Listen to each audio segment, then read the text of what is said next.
Hey everyone, welcome back to Scrapbooks Made Easy with Beth. Today I'm going to show you a simple page with only 7 cuts. You need to have 2 background pieces of paper and then 2 pieces of decorative paper, and you really should like both sides of them. All right, super simple cuts. You're going to take your first page and you're going to cut just 1 inch off of it. Move it along, cut 1 more inch. Make sure you line it up. Then you're going to turn your paper and you're going to cut it at 5 inches. So you have a 5 inch and a 7 inch. That's page number 1. Page number 2, you're going to cut 3 inches off of it. 3 inches again.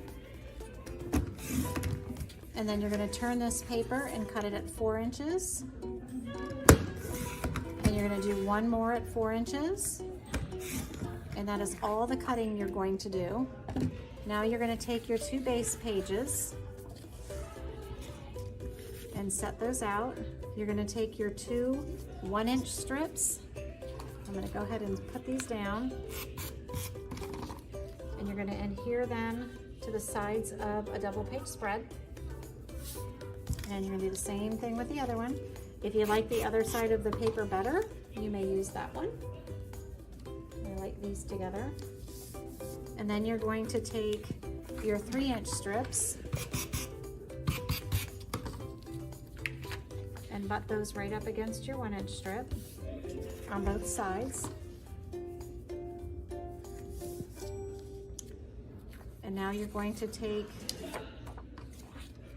this was the 5-inch, and put it there. Then you're going to take the long one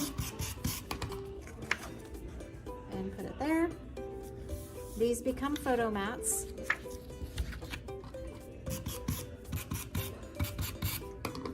So 2 will go here.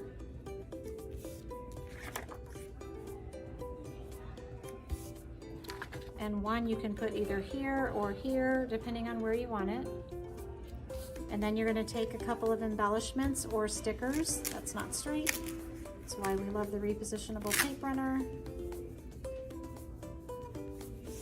Take some embellishments and stickers and you have a really cute, simple page. One of the great things about this particular cut is you can move these around. You can make the same exact page multiple times and you have a different look every single time. So just keep moving it around and you can make multiple pages the same way and be able to put different pictures on them.